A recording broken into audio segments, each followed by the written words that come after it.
showtime. Jazz hands. Love. On the scene with Dush and Goose. A book club, but for movies. Hey guys, welcome back to another episode of On the Scene. Thank you for listening in. Thank you for tuning in. It's so great to see you again. On the Scene with Dush and Goose. Yes, that's us. In case you notice that I have a beautiful Fenty stain. Very high Fenty, by the way. It's on my lips as well. If you want to sponsor this video and me, I'm ready and willing. Okay? So don't pay attention to the same, pay attention to the words we're saying. Also pay attention to our beautiful artwork, which is preamble to the movie that we are talking about today. Everything, everywhere, all at once. This was I watched it's a 2022 film, and after watching it, it ranks now in my top 3 movies of all time. As I've mentioned already, of all time. As I've mentioned already, one of them is The Prestige. For me. So which one is higher than the other? I just bunched them in top 3. I didn't think there was numbers. My job is to put you on the spot. Actually, that's why I'm here. As we've spoken about before, this movie for me thematically is very relevant to my life, and I think that's why it's so emotive for me. I really, really cried during this movie. I really laughed. But I also really cried during this movie. And I think for daughters, mothers, wives out there, there are parts of it you might relate to, and hence why it really tug at your heartstrings. There are quotes in it that blew me away. And I think I might just tear up a little during this filming. If I don't, I'll be very proud of myself, actually. Do you have tissue? I don't. What's your plan? We're going to hold them in. The power of the mascara. Okay. So you'll use Fenty because oil and water don't mix. Yeah. Yes, I'm the scientist in this podcast. Hey, verbiage. Come on. So, as I've mentioned, it's a 2022 film. It has an 8.3 rating on IMDb. Oh, I had not even checked the rating, by the way. Yes. Ooh. And because of 8.3 is high. For me, I'd prefer 9. I honestly think it's a 9 movie. 8.3, yeah. But also it's new. So I think we kind of give it time. And then see how it ages. I think it's going to age very well. And this is why I was asking about this IMDb thing. Yeah. Because we saw the same thing with Shawshank. When Shawshank came out initially, it didn't rate that highly. So how do they review? Like, is it based on sales? Is it based on people's chat rooms? Reviews, is it, critics, or is it everything, everywhere, all at once? Yes, guys, there'll be a lot of that. A lot of it.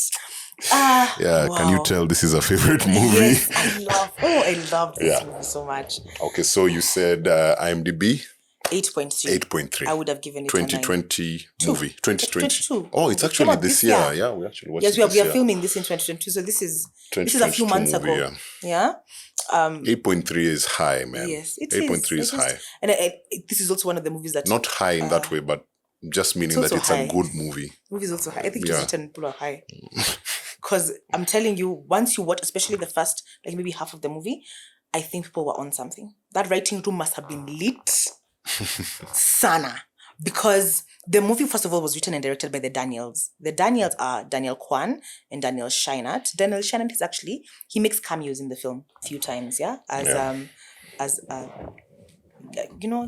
what exactly was he? They didn't give him a title. He just was a guy with an office, right? Who was really into BDSM. It was great when I caught that. The guy in the specs, yes. And he also showed up in the fight scene at the end.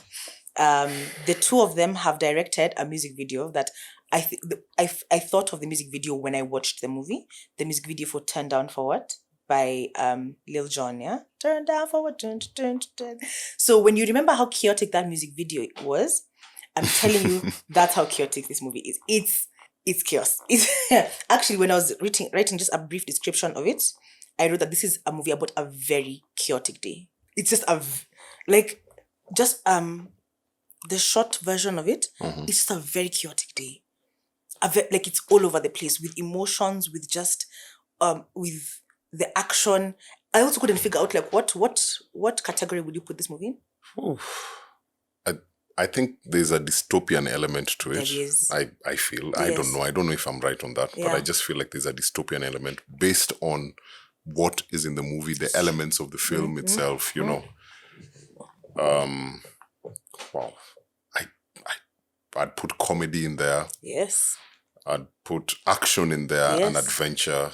I'd put drama for sure in there. I don't know. I just feel like it was like a very ingenious way of teaching us a lesson. Very meaningless. You know, like I just thought like, because, you know, most of the times, like if with the lessons in the movie, you would go a different route. You know, the movie would be more quiet and still and have more of drama, but these guys chose the chaotic path, the path of chaos, and I loved it. And and that's why the movie is so brilliant, because you don't see it coming. You think this is a pepeta, but it's actually not just a pepeta. It has many undertones that are far more greater in terms of learning and growing even. So I don't know. I wouldn't give it one genre. I wouldn't give it one genre, because it's romance. Even romance actually it would be. Yeah, it has a lot of action. It's all over the place, and it's not. We might call it chaotic, but it's not confusingly chaotic. It has like you can follow the theme. It's just that there's a lot going on, right? Yeah. And one of the fun facts I read also, if you think about it, let's start with the star character, Michelle Yeoh, who plays. I hope I'm pronouncing her name right. It's Yeoh. Yeah, she plays a character called Evelyn. Now, Evelyn has a lot going on. Right, just from the beginning of the movie, when you just see how she's trying to handle family and work and the taxes and her daughter, she's just. They are the this year, hair, Nini, that kakoti. You know, like someone looks like you just woke up to Jobo. Just rolled out of bed. Yeah, like she didn't have a chance to even get, to get her thoughts together before the day came at her. Yeah, and it seems like that was also a theme in her life, that she was just all over the place. So a fun fact about it was that in the early drafts, the directors planned for the main character to have undiagnosed ADHD, which is why she's all over the place, And through research for the project, Kwan learned that he himself had undiagnosed ADHD. Oh. Right? So that's why you can also tell in the beginning, it's just, she seems like she's all over the place, and she's focusing bits of herself on everything and then just leaving it, like left tasks all over the place. So... let's start before you even get out of the ADHD thing. I think even in my reading, I found ADHD guys are the most creative guys. Yes, actually, a lot of them. Yes, creatives. Yeah, the best creatives have an element of ADHD. So it fits the bill of the movie itself. Perfectly. Because if you try and sit down and see, could you come up with anything that was done in that movie, like the imagination, like what is happening in that person's mind, We mentioned that it's directed and written by the Daniels. They also did a movie called Swiss Army Man. I mentioned Thunderbird. But I haven't watched it. Have you watched it? I did a long time ago. It's one of those movies you watch and you're like, what?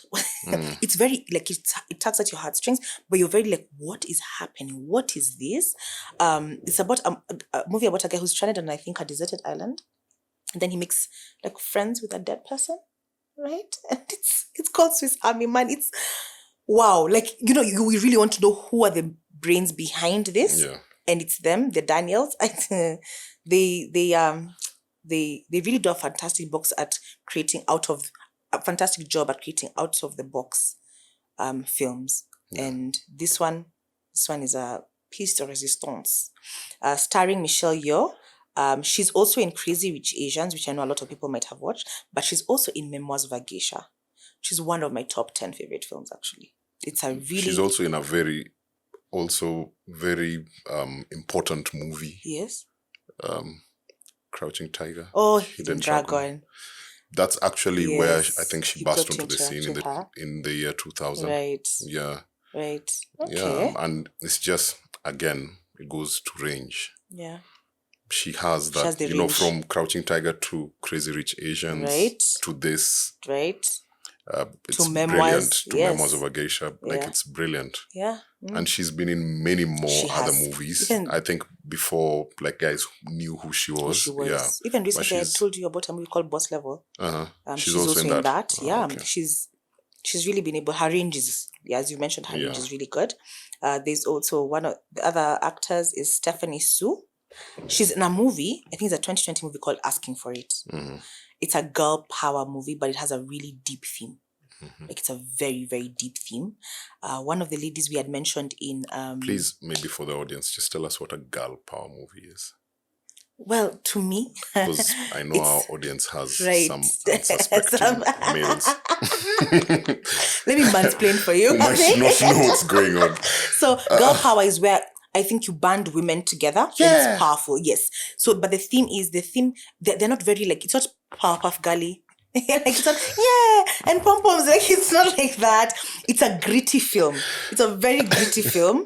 Has a very, actually, it's even quite dark. It's actually quite dark. Yeah. And it's about injustice and women rising up against that. Ezra Miller is also in that film. Yes. And he's the antagonist in the movie. Okay. Yeah, so that's also a really good movie Stephanie Su is in. And then there is, of course, Jamie Lee Curtis of the Halloween movies fame. Not only, of course, but one of the things she's been in have been the Halloween movies. So those are, I've named 3 women. Was that intentional? Maybe. There are men in the movie, but those are the 3 characters that stood out for me. Of course, Waymond did as well.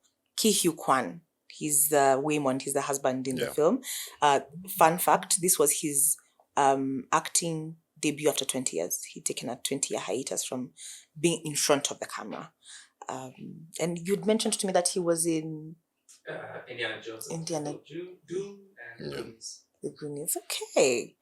And that's like way back. Yeah. So after Indiana Jones is Harrison Ford. The Harrison Ford ones, right? Yes. Yeah. Yes.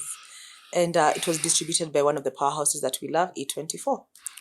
Man. Yes. By the way, guys, Roy and Dushi are the ones who introduced me to A24. Yeah. I'm never looking back. Yeah. I found a home now. Oh man. Yes. A niche. Cozy little cove. Yeah. So yeah, let's get into it. The movie was divided into 3 parts. Everything. Yeah. Everywhere. And all at once. Yep. Whew. So, what were your thoughts? I already that I'm... That's why I want you to carry this on, because I know you have a lot more to say than I do. There's and not because it wasn't a good movie, because I know it also really touched you. Yeah. So, I don't know. Of course, when the movie starts, it's in a very deceptive pace, it seems slow, and of course you're still trying to figure out what's going on. There's a laundry shop, there's a husband, there's a wife, there's a daughter, the dynamics between them that might not be the best, and then of course they have to do their taxes, and they go to the tax man. Or woman. Actually, in this case. Who is Jamie Lee Curtis. And I think as they're doing their taxes is when all hell begins to break loose, Chaotically, sana. And I remember telling you, like, when I watched the film the first time, what I saw was The Matrix. Yes. That same kind of concept for different worlds and jumping out of one into another. I'm not to take anything away from this movie. It's just drawing a parallel. But yeah, they did it in a different way. But there was something that you can see. Yeah. And I don't know. I just, like I said at the beginning, I feel like it was a wonderful way to get us to what they wanted to get us to. Yes. At the end. Yes. With all this chaos and, you can think this is a Pepeta movie, but the chaos was controlled. Yeah. It was leading up to something. Yeah.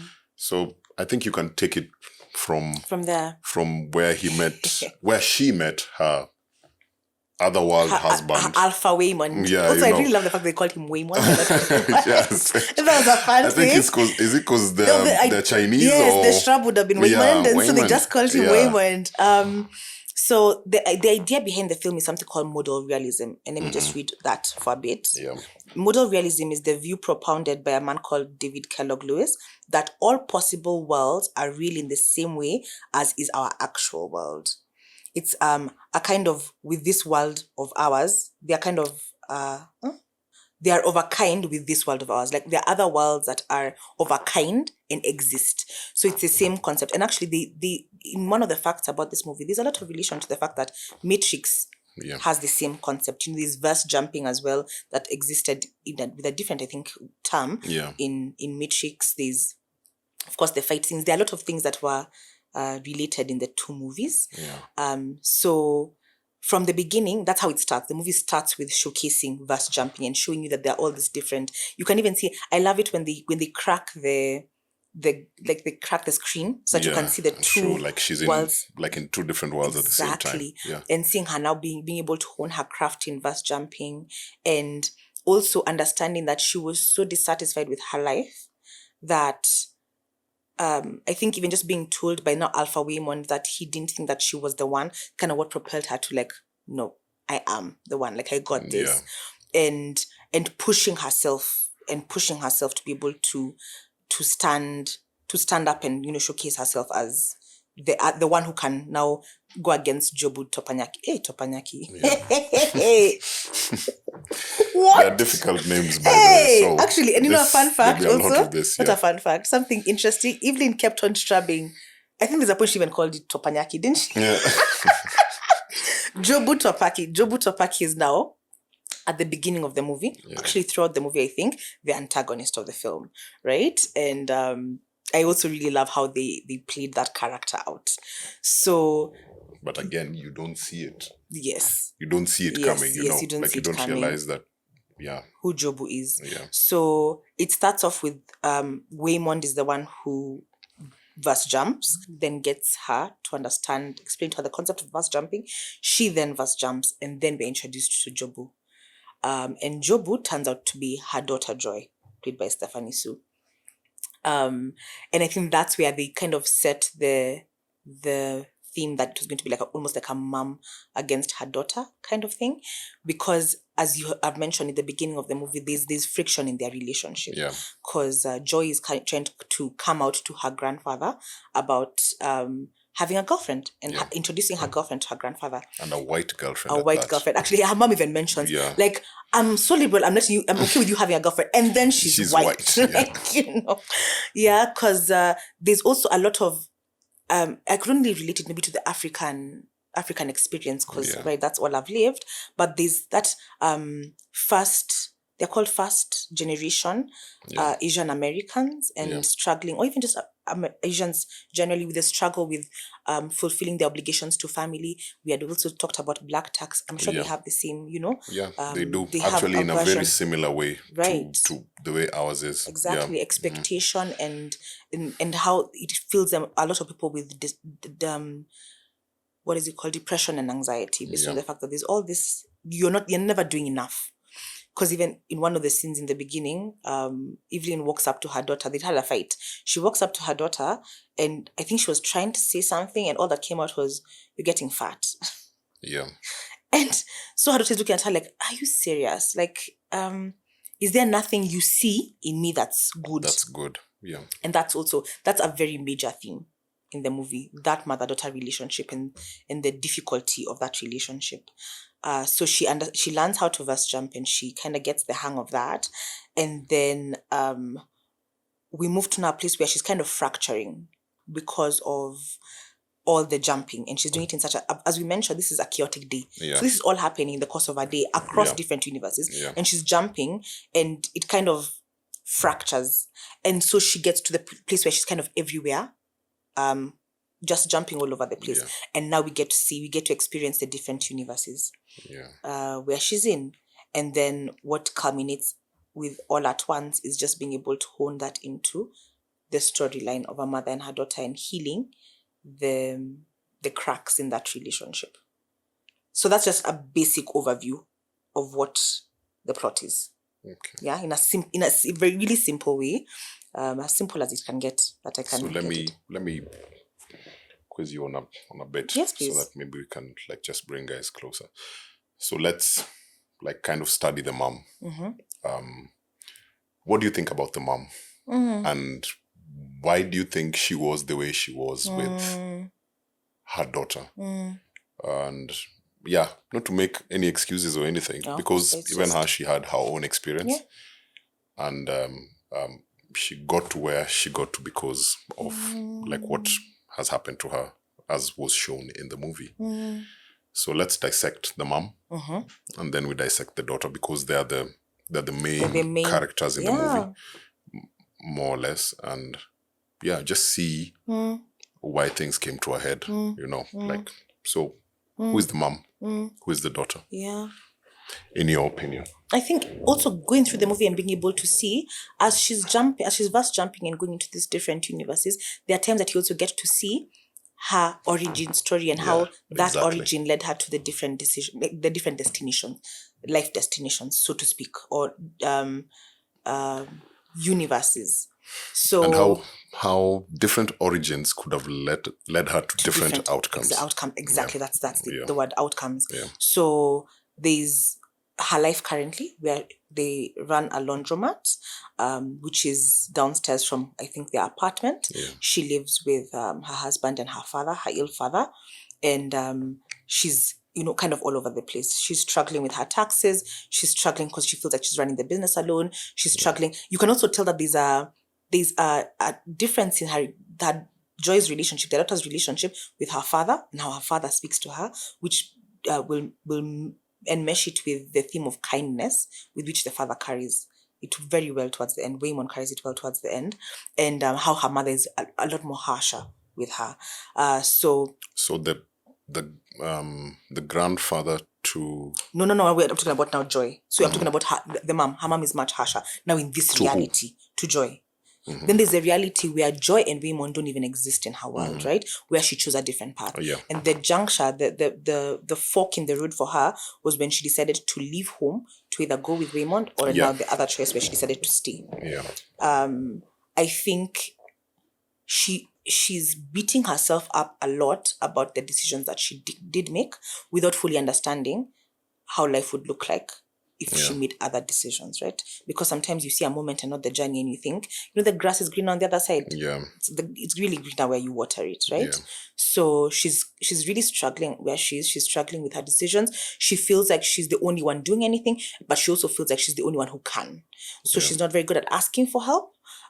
She's really not good at communicating, right? Yeah. And I think also it's because her internal environment it's being depicted by the external one. The chaotic space is just an example of how she's feeling on the inside, right? Yeah. So, and she's unable to communicate it to anyone, not her husband, not her father, not her daughter.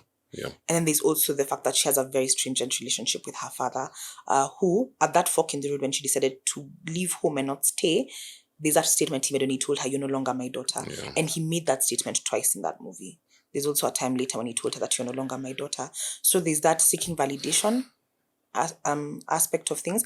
We don't get to see her mother. I think also maybe they didn't want, I don't know, but I'm guessing maybe they didn't want a parallel mother story. Okay. Right? They just wanted to focus on her mother story with her daughter Joy. So the story in the film is about her relationship with her father and how she feels like she's constantly seeking validation from a man who doesn't validate her. Yeah. You even seeing in the story when she had left home, there's a part where she was still trying to call home and her dad wasn't picking up her calls or calling her back. Yeah. And the only reason that her dad ended up living with them was because he fell ill. Yeah. And I'm guessing it's at this point that her mom had passed away. So she was the only caregiver, which is also a part of their tax. Yeah. Right? Maybe let's call it Asian tax if that's what they call it. So there's a lot going on. There's everything actually going on for Evelyn. And you can even tell from the look of the character she's drained, like she's tired. She's really Ajoga. she's going through it. I've even left that statement out. Like, so it's just, it's, and I think sometimes a lot of women can relate, because especially when people have, and by families I mean like husbands and children, sometimes you have so much going on, you forget yourself, and everyone becomes a priority over you. It's the business, it's the kids, it's the spouse, it's you're at the bottom of the totem pole when it comes to priorities. And so things are kind of falling apart, literally. And so I think it just looks like she's. And do you remember, maybe one other important thing is that the Waymond wanted to divorce her. Yes, also, that's also a very big part of the story, and a very big part of her. A very big part of the deterioration of her day. Like, you still have to do taxes, you still have to run the business, you still have to deal with your father, you still have to deal with your rebellious daughter. As now you find out also. Person who is like you chose to spend your life with is saying, by the F this, I'm out, But you see also, I think something I also saw much earlier in the film was she was dissatisfied as well with the marriage. It's just that to her, she thought it's obligation. Exactly. And that's something that she carries through. She carries everything because of obligation, because when she finally saw the dissolution of marriage on the other side of the paper, she told him, we made this was a pact for life. Like, not that I love you, not I want to be with you. Because the minute then that when she saw the alternative universe where she didn't marry him, the first thing she told him was, I want to tell you how great my life is if I didn't marry you. Yeah. Like, so for her, it's about obligation at that point. Things progress differently, but at that point, it was just, she was so clouded with, I'm carrying everything on my own. Yeah. That she couldn't see him, and there's that obligation. I have to be great, and I have to prosper. Yeah. That this love thing, these are small things in the greater journey of the person I need to be, right? To prove to my family that this was worth it, prove to myself that this was worth it, maybe society. Actually, her other roles superseded her role as a wife. That's true. Like That's true. A mother. The business, the one who runs a business, being a daughter to an overbearing father. I feel like those really superseded the role of wife. But also on the other side, for the Mandems also, you've described her as harsh, even cold. Yes, very. So imagine being on the other side, being the guy now, married to this person. Who also can't communicate. You see, because she was doing a lot of these things, and it later came out that she didn't trust the husband with some of these tasks and some of these duties, and so she decided, I'm the one who's going to do all of them. And she didn't communicate them, and in turn she developed resentment, and she got frustrated, and she, and that's why she was in all this turmoil, So the husband also on this side, because I remember one part in the movie where they're talking about, you will find someone who is kind enough to be patient with you and to understand all these things that you're going through and just give you time to come out, because she's not a bad person. She's not. Many things have happened to her, and this version of who she is right now is not the best. But there's someone else who is in there, as we see later on in the movie. And so the husband also, I feel like he also has valid reasons to come out and say, by the way, this thing is it's not working for me. I'm in a relationship where I'm not being seen. I'm not being heard. I don't even feel like I have a spouse. It's like we're just, other than the business, there's ships passing in the night. What are we doing here, basically, And I love the way they wrote the character of Waymond, because even as she finally saw the dissolution of marriage papers, he was telling her about another couple that had divorced. And it's like he was saying, and see how they were able to communicate better. Because to him, he thought, how do I fix this? Yes. Maybe if I do this, it'll help us. It will get her attention. It'll get us. Jumpstart something. Exactly. And you see, that's a lot of human relationships. And I guess in that way, once you realize that sometimes guys are just crying out for help in one way or the other, it helps you understand why someone would be mean or harsh or cold, you know, because sometimes we tend to take it personally, you know, like why did they say that to me? Why did they do those things? But the turmoil that is going on in someone's life, maybe you don't even know the half of it. So I'm not excusing bad behavior, but yeah, there's always a deep story there. There's a deep story, and I think also you know that the dynamic in their relationship was when they first moved. I think it was to America. Now I'm guessing he's the one who he had set precedent. He got them a house. He got them the laundromat. Like you know, he was at the forefront of. He was leading from the front. And at some point, that power dynamic shifted. It shifted, And the thing about it that my personal belief in relationships, it's a struggle to have two alphas. And I don't know whether a vacuum was created and that's why she decided to be the alpha, or she decided overpowering him with her expectation and her desire to prove to her family back home that she was doing something. But at some point, she had taken over that alpha position, and that's what led to the resentment. Sometimes I feel like, especially for women, when you end up stepping into an alpha role in a relationship, if that's not what you desire, especially, it leads to resentment. So if in a relationship dynamic you find yourself leading from the front, and I'm not talking about when tough times fall upon the relationship or you as a couple, as a family, but just based on someone's more laissez-faire attitude, there tends to be resentment at some point. And it'll be both ways, not just one way. It'll end up being both ways because you're usurping each other's rules, so to speak. And it's not natural for you guys to be in that space. So when it's unnatural, you just end up. I don't know if you saw this, but I was kind of thinking of it also in a different way. And I think you've touched on it. There's the expectations bit, which I think was very important.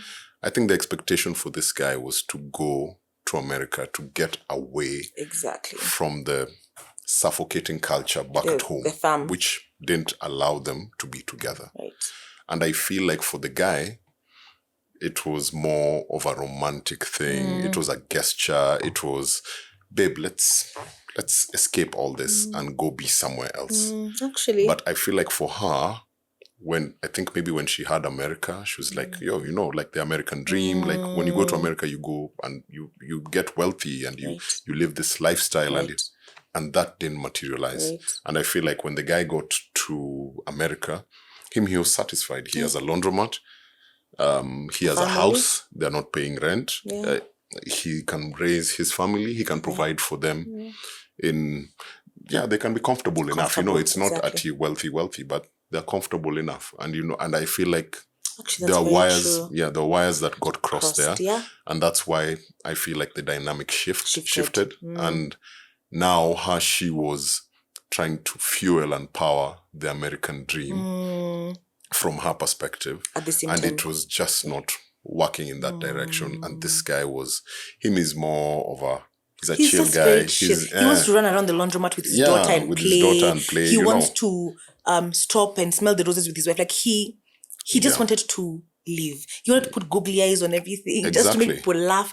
Like he's very light. His spirit is very light. And you feel that. And then he cried so much in that movie. It was so he was just breaking into tears at any given opportunity. It was. I really loved Women's character. I did. And I think he did it pretty well because like when you see like the first instance when she's jumping through the different verse jumping. Like you see the cute, nice way husband, then there's now this the alpha, you know. And I feel like that alpha, maybe to this current what was her name in Evelyn. In the universe that's chaotic, was more appealing to her. It's true. You get, and even at some point you can see like when he's giving her instructions, she's kind of confused. She's like but she's also like, you know, you get what I'm saying? So I feel like with her expectations, it was that she was kind of expecting that. And I think it... But could I ask you a question? Do you think it was interesting that even in the place where she was a Kung Fu master, where she was an actress, right? she found that woman more appealing. Yeah. Do you think it's interesting that in the universes where she doesn't exist is where Waymond is shining? Ooh. Where she's dead and where they never even left together. Yeah. That's where he's the alpha. Ooh. And that's why I'm asking, was the shift because of the reality of where they were? Or was it because she decided to step into a vacuum that she thought was there? That alpha thing, when there are two alphas, it's tough. It's really so. And the thing is, even him, he's just a very chill guy. Yeah. But you see, a shift in their journeys is what, because you see, he was a very sweet guy even in the beginning, right? And maybe he was sweet because of his love for her. And the minute she's not there, he becomes a very tough guy. Yeah. So that was also an interesting. Ooh. That's interesting because I guess the different partners bring out different parts of you in different ways. And I guess you ideally should settle for the one who brings out the best, but also is aware of the other unsavory parts and knows how to Loves kind of, you know, as a full package. It's a 80-20 rule. Yeah. Guys, I know we're talking about emotion a lot in this movie, but this movie has a lot of action. It does. It has a lot There's of adventure. a lot of fighting. There's a lot of kung fu. Yeah. Actually, if you think, it reminded me of kung fu. So, fun fact, the initial character for Evelyn was written for Jackie Chan. Sorry, let me just get that correct. For Evelyn? Yes. During pre-production, Jackie Chan was considered to be the starring role. The script was originally written for him. Before, Kwan and Shenat, who are now the Daniels, changed their minds and reconceived the lead role as a woman, feeling it would make the husband-wife dynamic in the story more relatable. Oh, okay. So that's where there's a lot of kung fu. You know, it's like the fighting scenes are so fire. There's even a part where she's fighting like with her pinky finger when in the universe where she had... It's ridiculous, man. She had trained. Even the little finger can be kung fu. Yes. And you see her doing like press-ups with her pinkies. This thing it's ridiculous. She really beat people up with that pinky. Yeah. And they also, another thing about this movie, I know we're talking about emotions a lot as well, but it's also hilarious. It's funny as fuck. Like, there are parts... What do you think was your funniest part of the movie? There's so many funny parts and funny for what? As in, like, what is happening? What's happening? Okay, like let me I think remind you of a scene for the watchman guy, the security guard. In the beginning? No, somewhere in the middle. I think was it in Everywhere? Everywhere. In Everywhere. I think we're about to see the same. When there are two guys it's the same one. And they need to like re-up themselves, so they need to sit on. So let me actually give if you guys watch TikTok, and if you don't, please find this. There's a theme on TikTok called "Never Let Them Know Your Next Move." Yeah, it's hilarious. Like, it's a whole theme on TikTok. So people are doing really weird things, and there's a song for it. People are doing really weird things. This movie, verse jumping, is based. I think if you think about, if you relate those two, you're supposed to do something weird. Yeah.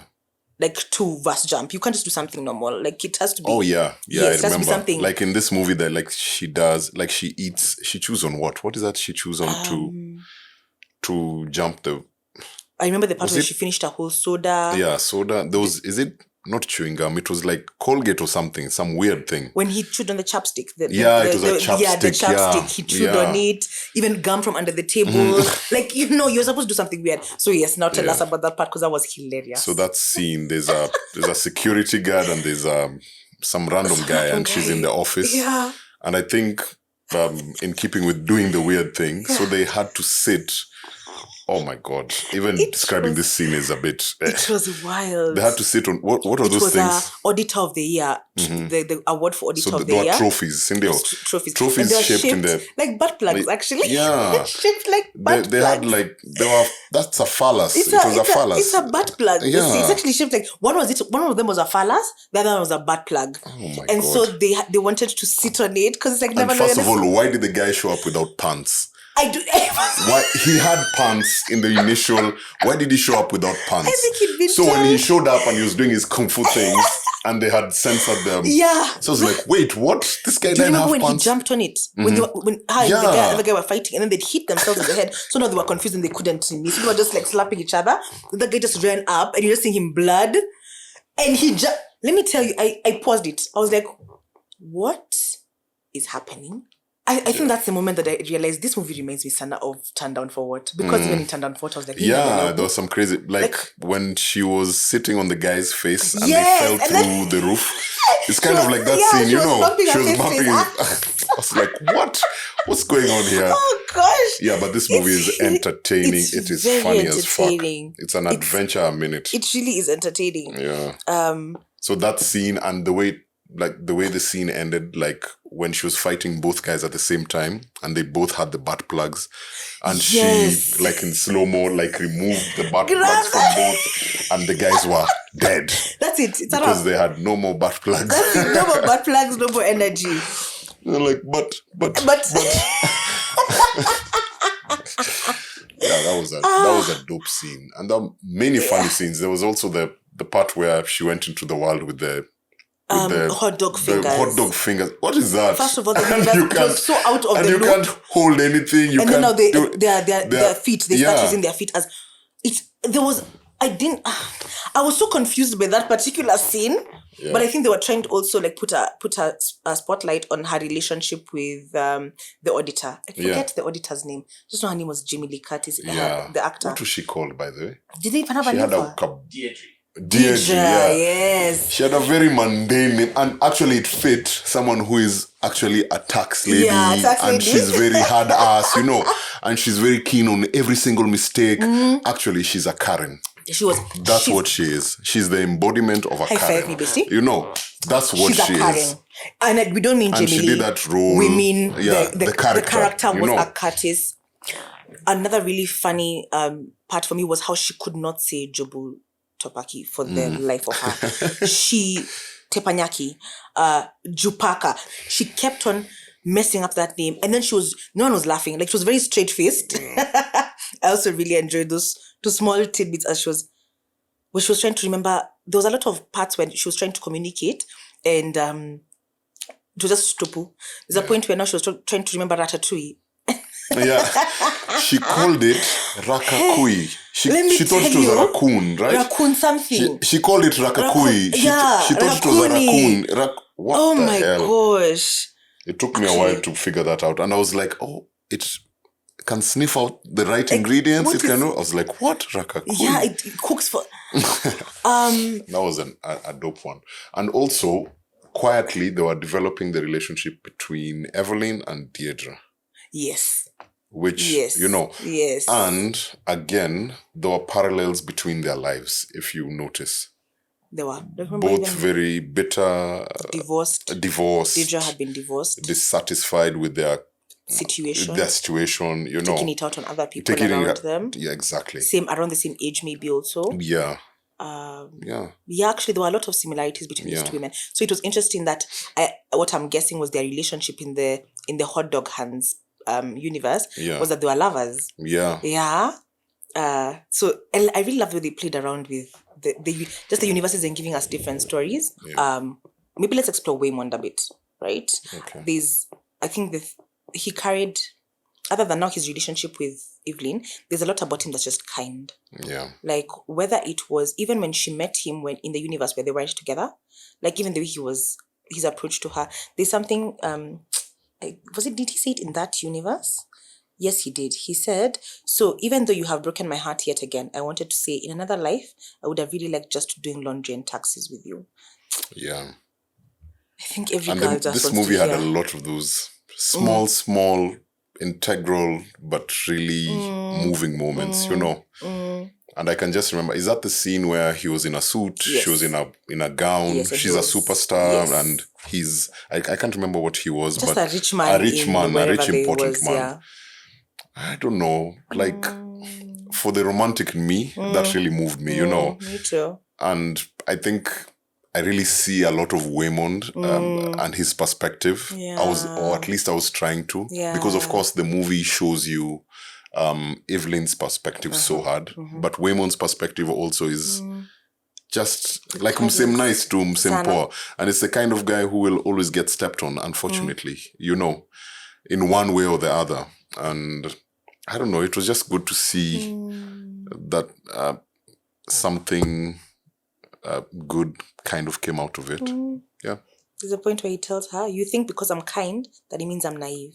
Yeah. And maybe I am. It's strategic and necessary. This is how I fight. Yeah. There's a point where I don't know what we were discussing, and we talked about whether naive, it was, I care a lot. Yeah. Talking about whether you need that statement about, is it, what was it? Was it good people are utilized as a tool? Yeah. A tool by the rich to kind of suppress the poor. Just being good and kind sometimes. Yeah. It's used, people think it's being naive. And I think there's something to be said for just being a good person. I think over time, maybe it's gone out of fashion, right? And being maybe more ruthless and shrewd, whether it's in business, even in relationships. Yeah. People want the upper hand savage. All the time. Yeah, there's a podcast I also listen to where they talk about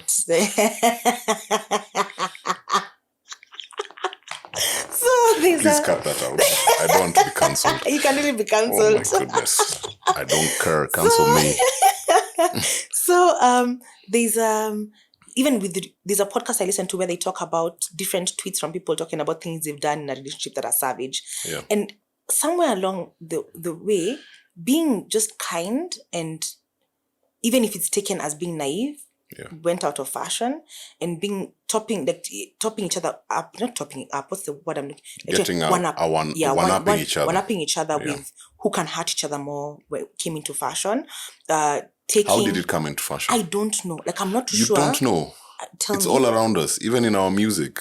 Do you think it's the music that brought it, or do you think part of it? People? Do you think it's part of it? Even the culture, even in like the movies that we so love. But what started? Like, I don't know what triggered. Oh, you mean like what? I don't know what triggered it, but somewhere along the way, it's the thing.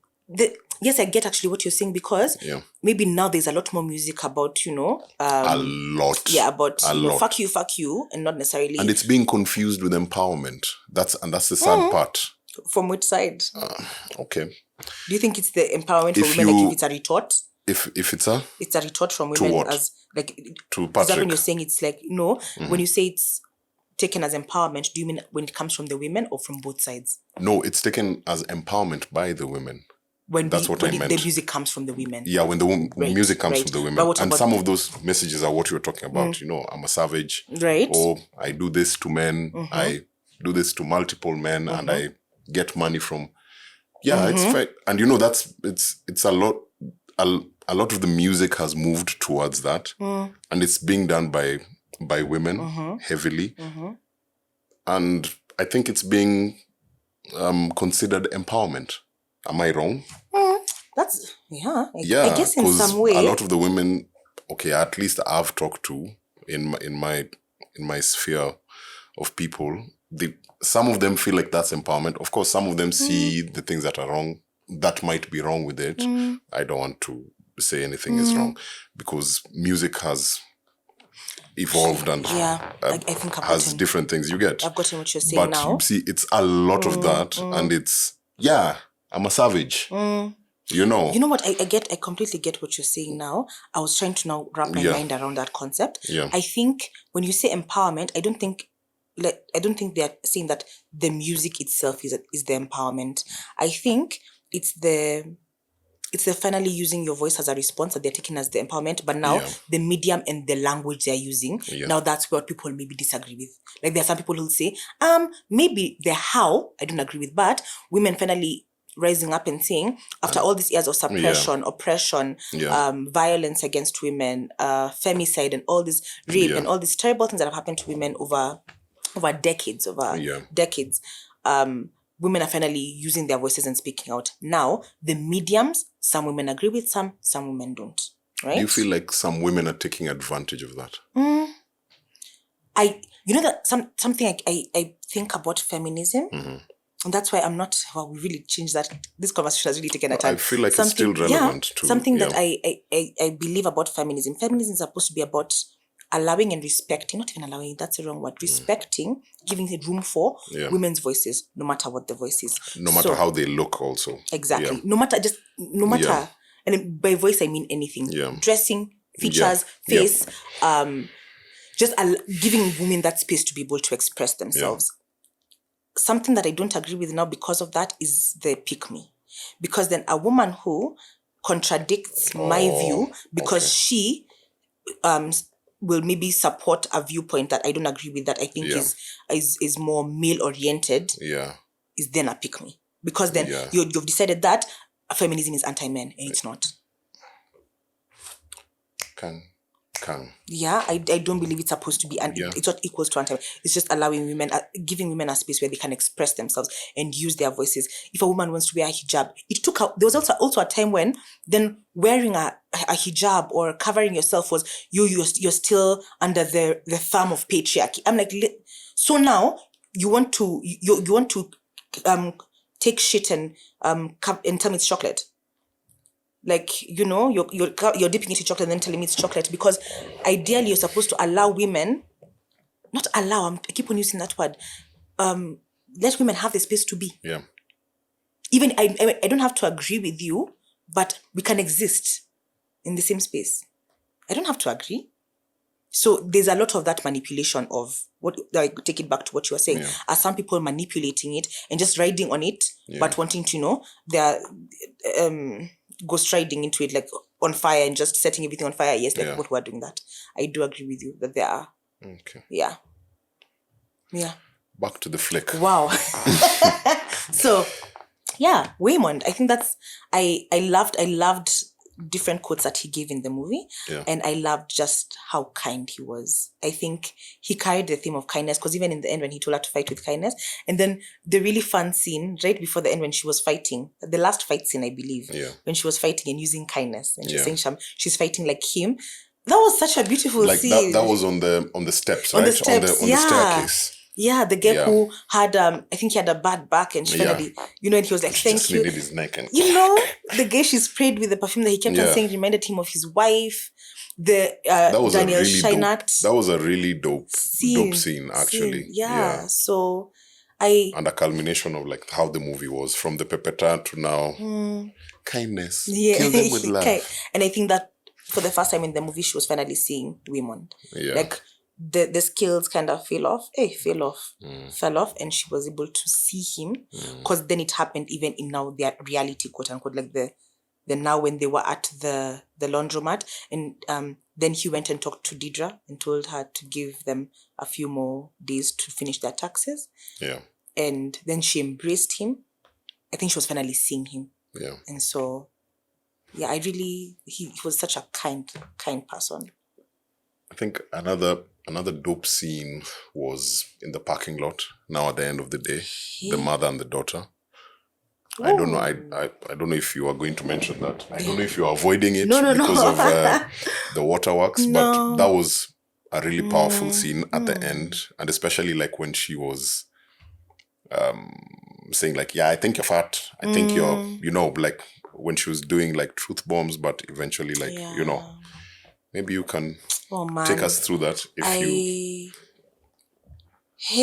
So I actually, because you've mentioned it, I really think it's important that I just read that dialogue, because I don't think that I can put it into words how impactful it was, because it spoke to acceptance. It spoke to the fact that even in mother-daughter relationships, sometimes the mother also, you forget that the mother is also a person. Like when she was telling her, you don't call me anymore. Anyway, let me just read it. It's very true. Sometimes you can forget that it's not as a daughter. And I think that's one of the things that impacted me the most, because yes, I'm a daughter. You forget that on the other side of this dynamic, there's also a mother who sometimes, don't cry. There's a mother who, like, she also misses you. And like, she also needs you and loves you, and sometimes you get lost in the me of it, that you forget that there's another person. So, I think basically there was also something we've discussed maybe off camera about the parent thing and the labeling of parents as father and mother. I told you I'd read somewhere where they were talking about like we should drop, I don't like talking about this labels thing, but they're saying like when you call someone mother, you immediately bestow a heap of responsibility on them, and you immediately, they become more than a human, but they become but you stop seeing them you stop seeing them as one. Not a priority. And you expect them to always be there, always provide, always know what to say, always know what to do. And so that writer was suggesting that now, when you call your parents by their name, which is a controversial part, when you call your parents by their names, is when now you can start seeing them as a person instead of seeing them as mother, because mother is like kind of like a superhero, father is like a superhero, you know. It's a role that comes with so much responsibility. You don't get a day off from being a father or a mother, you know. And so in that way, it's very easy for the child to then never see the parent as a human being, but as a means to an end. And that's why a lot of the time it would be me. You know, your mother, you should always make sure I have food. You should always make sure I have school fees. You should always without stopping for a second to think about what is mother going through? What is Evelyn going through? Who's the mother in this case, you know? Like, no Evelyn anakwangaje, you know? Like, she didn't even think for a second that not calling her mom affected her that much. She didn't. Actually, that was... Yeah, before she went into the, you know, the everything big. Yeah, so it's a very interesting. That's really interesting. Yeah, it's a really interesting perspective. So this is the dialogue between Joy and Evelyn. Yeah. So of course now Joy runs out of the laundromat and she says, "Mom, just stop. Good for you. You're figuring your shit out, and that's great. I'm really, really happy for you, but I'm tired. And I don't want to hurt anymore. And for some reason, when I'm with you, it just hurts. It just hurts the both of us. So let's just go our separate ways, okay? Just let me go." Then Evelyn is like, okay. Then she comes back and she says, "Wait, you are getting fat. And you never call me, though we have a family plan. And it's free. And you only visit when you need something. And you got a tattoo. And I don't care if it's supposed to represent our family. You know I hate tattoos. And of all the places I could be, why would I want to be here with you? Yes, you're right. It doesn't make sense." Waymon tries to stop her, and Joy says, "Let her finish." Then Evelyn says, "Maybe it's like you said. Maybe there is something out there, some new discovery that will make us feel even smaller pieces of shit. Something that explains why you went looking for me through all the noise, and why no matter what, I still want to be here with you. I will always, always want to be here with you." Hey, that thing moved my soul. You know something that up until that point I hadn't really paid attention to? Joy is very tortured. Yeah. Yeah, in the Now universe. Yeah. But Joy became Jobu in all the other universes because in none of them did she have her mom. Yeah. Because it's not the Joy of this universe who became Jobu. Yeah. It was a Joy somewhere else who became Jobu, because, and there's a point I think where she says where she wasn't looking for her to kill her. She was looking for her because she thought if she can see what she's seen, like when they were in the universe where there were rocks, she told her, "I thought maybe if you come, you would see something that I haven't." So it wasn't that I was trying to get you here to kill you. I wanted someone. Like, I just wanted someone to be here with me. Yeah. And in all the universes, the person she was looking for, she could have looked for anyone. Yeah. But she was looking for her mom. There's so many underlying themes there. There's like, you know, just no matter where you go, and people say this a lot, you go all over the world sometimes, and sometimes all you're looking for is your mom, especially if you're a daughter. Yeah. Like, you're just looking for your mom. Sometimes you're even looking for her in yourself, right? Sometimes in other people. Sometimes you're trying to embody the caregiver because a part of you is trying to connect to that mom part. Yeah. There were so many layers of that culmination of that storyline, and then also now taking it back to her, pulling her out of the bagel, which is also a very funny thing. Like, the fact that this entire movie was centered around a bagel. A bagel. Like, I also liked what she said about the bagel, like when she was like, "Yeah, this bagel wasn't created to destroy." Yeah. You know, that part. That it wasn't for the world, to destroy the world. Yeah, I just wanted to go in. No yeah. longer exist. Yeah. Yeah. And I think that also speaks a lot about depression. Yeah. I think it speaks deeply about depression and how sometimes it's because someone is thinking, if I'm not here, then everything else will be okay. Yeah. I'm not trying to hurt anyone. Yeah. If I'm not here, I would feel so much like I don't want to feel anymore. Yeah. And I don't want to be anymore. And I think everything else would be the better for it. There are just so many underlying. And even when she wanted to go through the bagel, she wanted her mom to be there. Still at the end of it. The end. Yeah. Yeah. It was. And then, okay, so that scene ends with Joy saying, so what? You're just gonna ignore everything else? You could be anything, anywhere. Why not go somewhere where your daughter is more than just this? Here, all we get is a few specks of time where any of this actually makes sense. And Evelyn says, then I will cherish these few specks of time.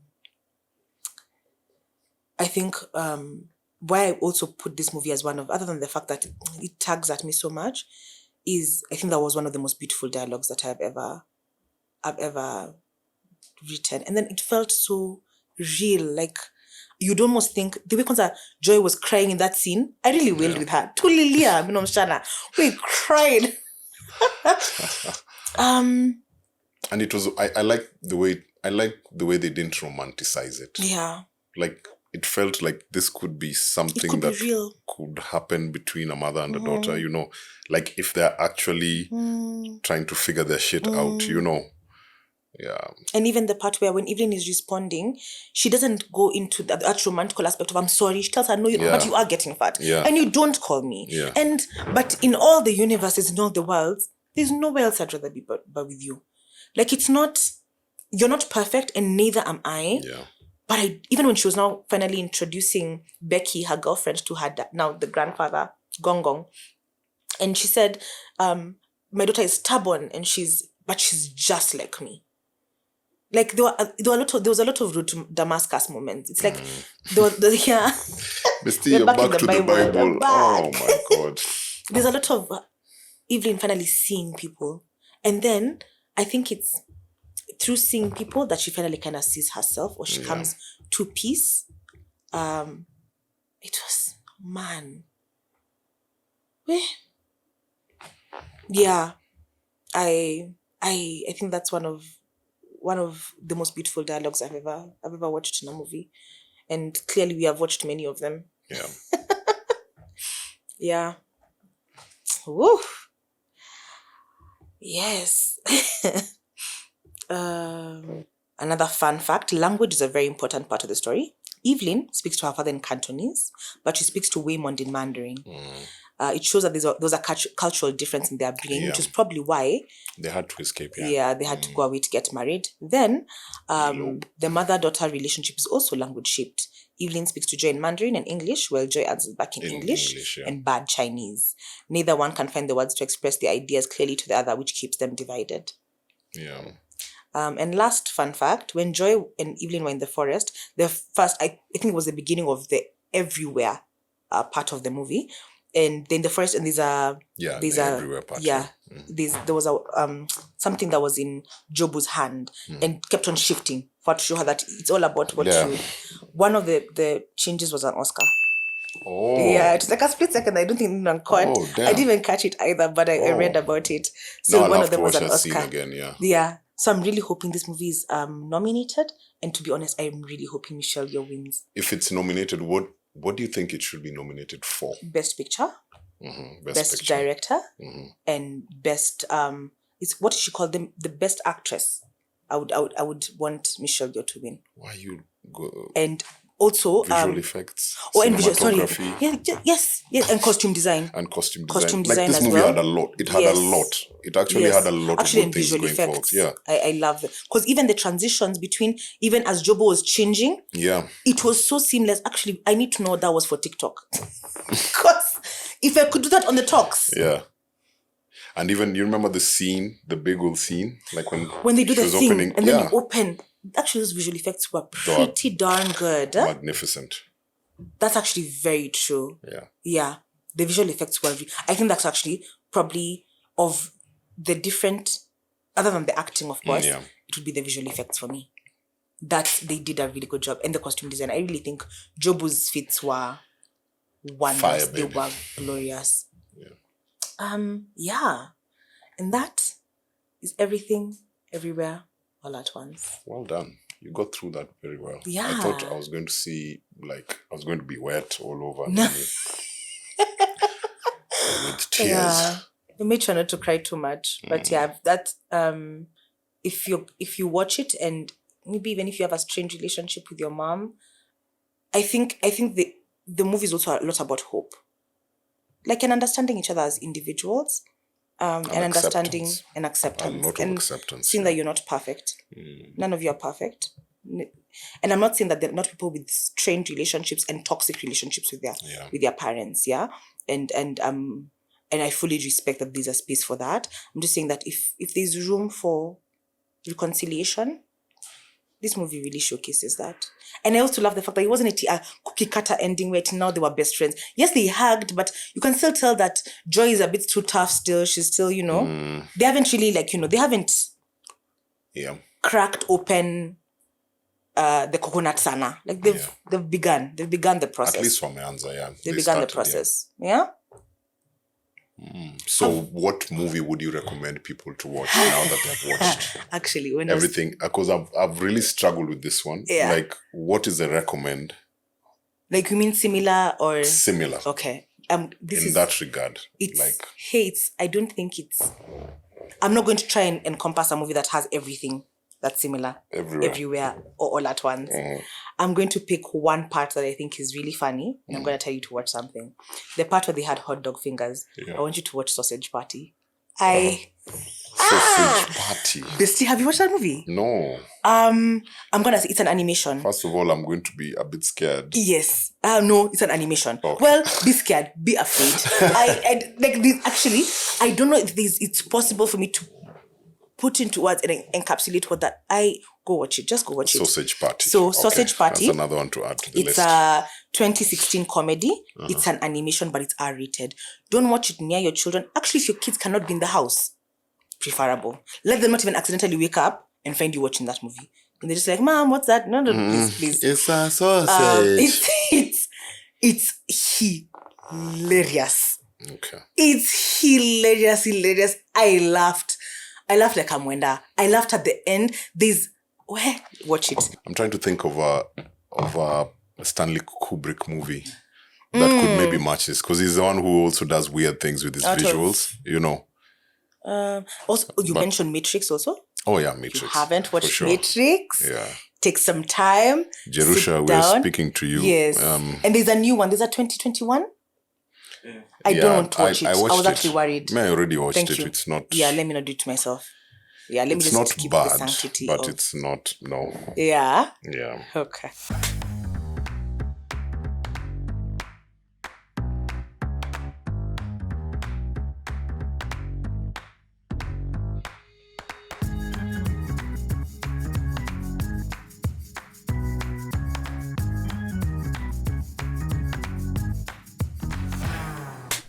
So guys, for recommendations for this week, I'm going to recommend Get Out. Oh, nice. Yeah. Actually, Get Out could kind of be similar to everything in the out there. Yeah, in the out there kind of cinematography and the way they present the characters. More us than Get Out. Okay. I think Get Out is thematically aligned to a particular type of genre, with regards to the theme of racism. So it's a movie. It's a blackity black movie, like calling them, but it's not all black actors. This one, directorial debut of Jordan Peele. Yeah, and he's really carved a name for himself. Came out in 2017. Yeah, I feel like that one thematically it's a movie quite a bit about racism. There's underlying undertones of... And I think it's also genre defining, again, because it's a horror. It is. That it's not really a horror.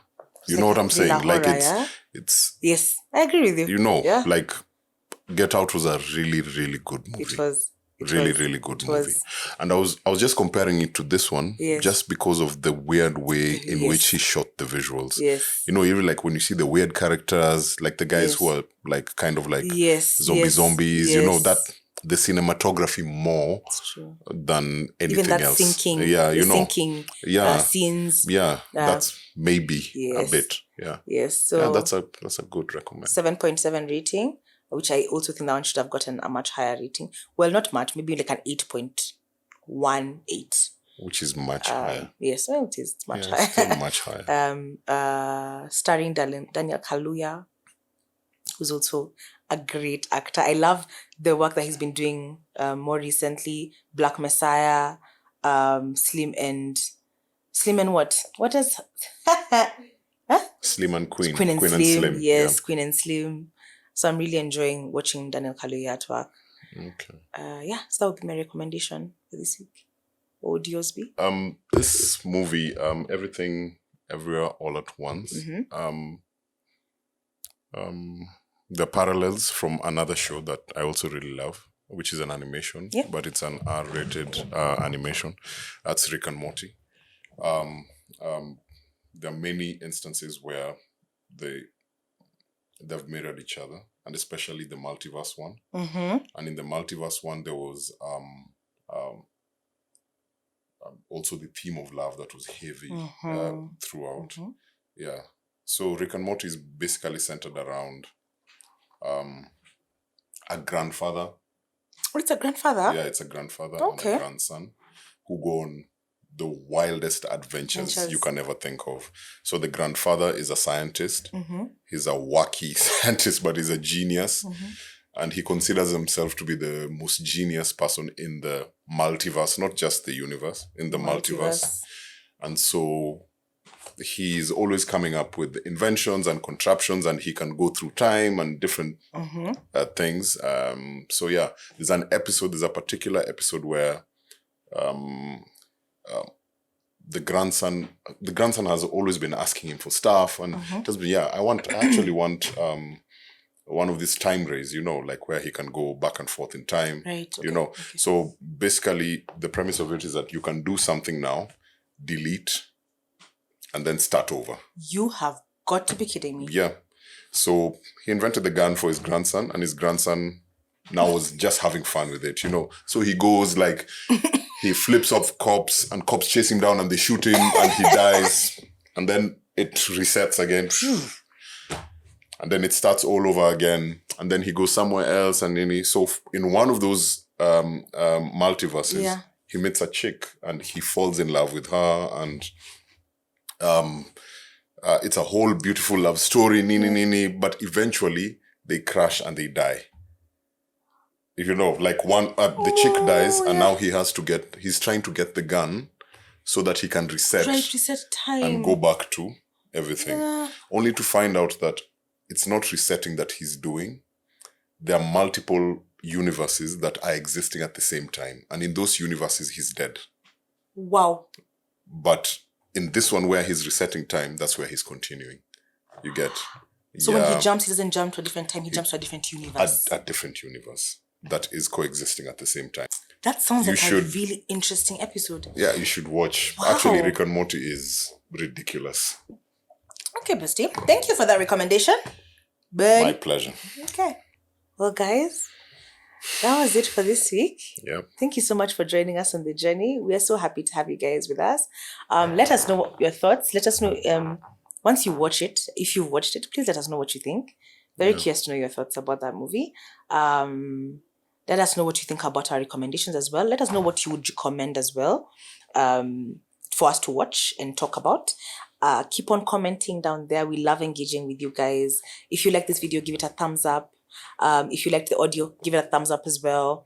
Please subscribe to our channel if you love our content. We need you guys on this side with us, because we don't want to be talking to ourselves only. Like, we want to be talking to someone on the other side.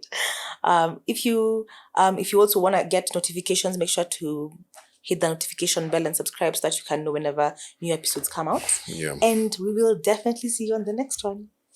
Bye. Bye, guys. On the Scene was filmed at Nyumba Cinema, located at Roslyn Riviera Mall. Give them a call for a cozy private experience at the movies. On the Scene with Douche and Goose, a book club, but for movies.